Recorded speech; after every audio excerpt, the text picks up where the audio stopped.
Somewhere in a little local government area in a faraway village in Nasarawa state, there were two cousins named Halima and Hamsatu. They were born in the same year, so they grew up together, sharing everything like best friends. But when they turned 13, things started changing. You see, in their village, girls got married really early. Even though they were still young and had dreams of their own, the rules of their village said they had to get married. Halima didn't like this one bit. She wanted to chase her dreams and make her own choices. But Hamsatu, she was quieter. She didn't like the idea of getting married so soon, but she didn't know how to change things. Their moms, who had been through the same thing, felt sad for their daughters. They prayed and hoped things would be different for them, but nothing changed. As the day of their weddings got closer, Halima felt more and more upset. She didn't want to give up on her dreams, but she didn't know what to do. Hamsatu felt sad too, but she thought it was best to follow the rules. One day, something unexpected happened. They met a stranger who told them about standing up for themselves and not giving in to unfair rules. This gave them hope. Now, Halima and Hamsatu face big challenges ahead. Will they listen to their hearts and fight against the unfair rules, or will they give in to what everyone expects of them? Heavy penalty measures were put in place for runaway child brides who preferred to go to school. Two particular girls ran to their maternal grandmothers and secretly went to school but were brought back by the village disciplinarians, and everyone was meant to watch the scene as they were whipped.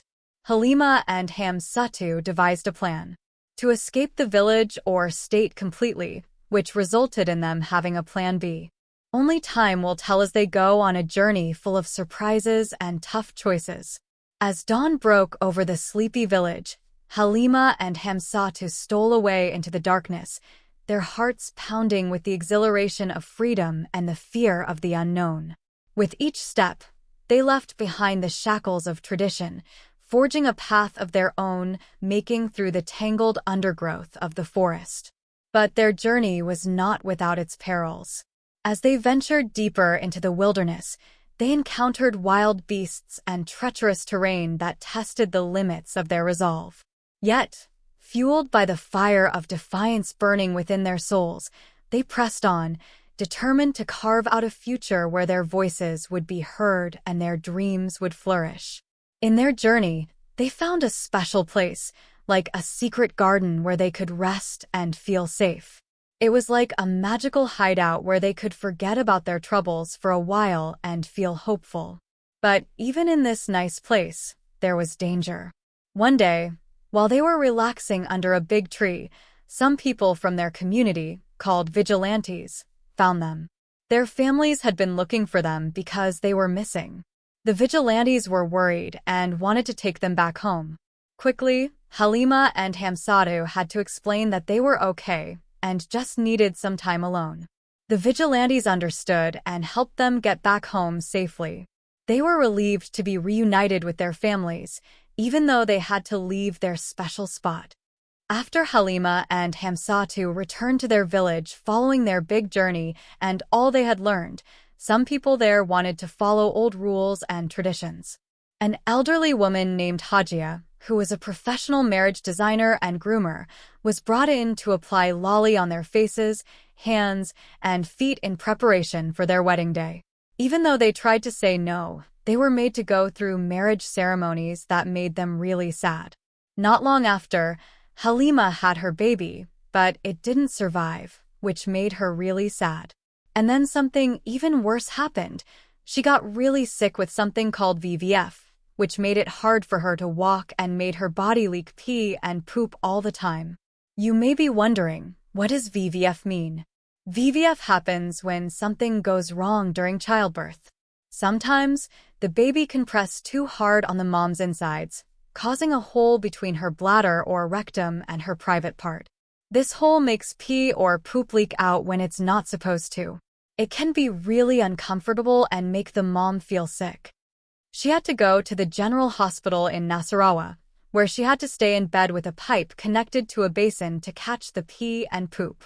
It was really hard for her, and she felt so sad and alone. Then, about 2 weeks later, her cousin Hamsatu came to the same hospital to have her baby. But her baby also didn't make it after a few hours too, and something terrible happened. Hamsatu got really sick too, just like Halima, with the same VVF. Halima and Hamsatu's journey was even more challenging due to the emotional toll of feeling abandoned in the hospital.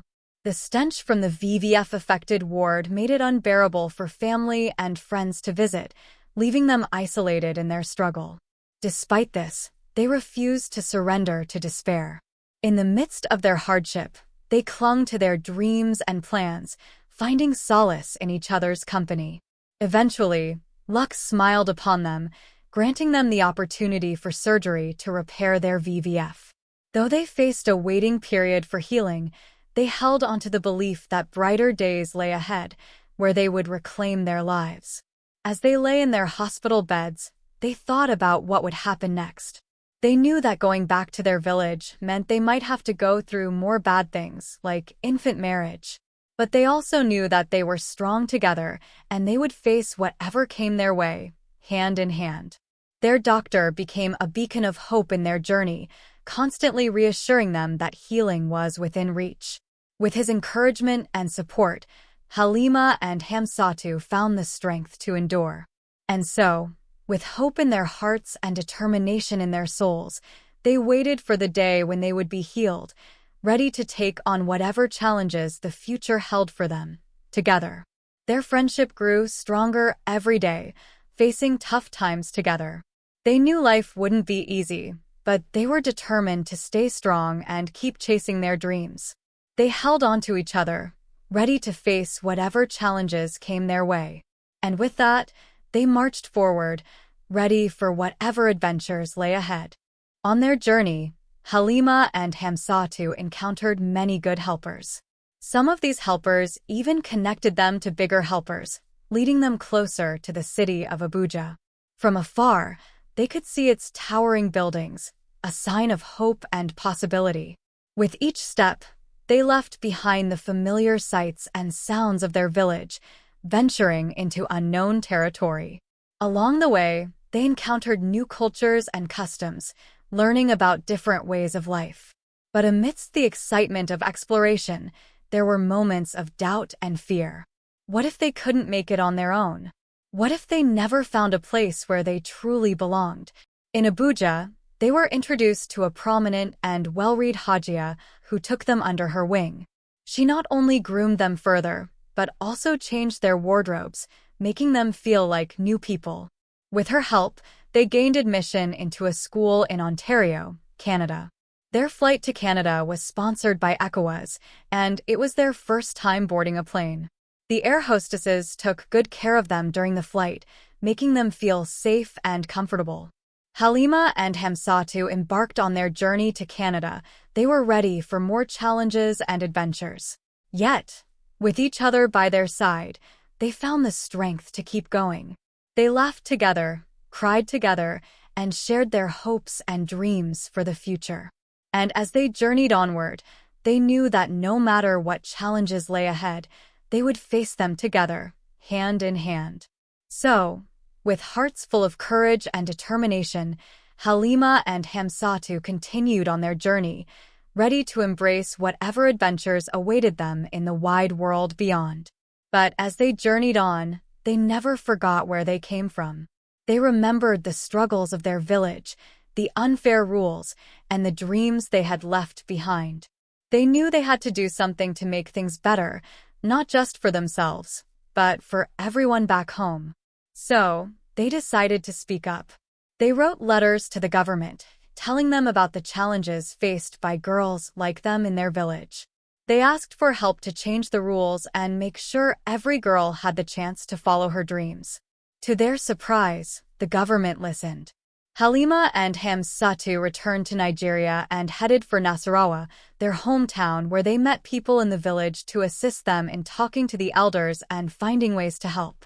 They built schools and clinics, so girls could get an education and healthcare. They even set up programs to teach families about the importance of letting girls choose their own futures.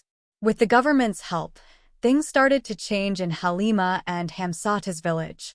Girls were no longer forced into early marriages. They could go to school, learn new skills, and pursue their dreams. Halima and Hamsatu were overjoyed when they heard about the free courses offered to them in Canada and Europe. They couldn't believe that their efforts were being recognized all the way across the world. But no matter where they went, they never forgot where they came from. They continued to speak up for girls' rights, sharing their story with people from all walks of life. And as they graduated from their courses with flying colors, they returned to their village as heroes, ready to inspire the next generation of dreamers and doers. And so, with hearts full of gratitude and determination, Halima and Hamsatu continued to make a difference in the world, proving that no dream is too big and no obstacle is too great when you have the courage to stand up for what you believe in. And as they looked towards the future, they knew that their journey was far from over, but with each step they took, they were one step closer to making their dreams a reality. As they continued their journey, Halima and Hamsatu achieved incredible success. They became revered figures in all-girls schools, setting examples for others to follow. Their influence extended beyond the classroom as they became social media influencers, making waves both in the media and in person. People cherished the moments of taking selfies with them, treating them like celebrities. Their lives took a turn for the best. Halima rose to become the head of the World Health Organization, WHO, where she worked tirelessly to resolve VVF issues at the grassroots level. Her efforts made a significant impact on communities facing similar challenges. Meanwhile, Hamsatu became the principal boss at the ECOWA's office, dedicating herself to helping more teenagers shape their lives positively, drawing from her own experiences. After achieving so much individually, they eventually got married, and God blessed them with healthy children. And as for Halima and Hamsatu, they continued their life journey, knowing that they had made a difference not just for themselves, but for every girl who dared to dream of a better future. Looking back on their adventures, they realized that their story was just the beginning of a new chapter in their lives, filled with hope, courage, and endless possibilities. Everyone deserves the chance to grow up in a safe environment and pursue their dreams without being forced into marriage before they're ready. VVF is real. Stop child marriage now.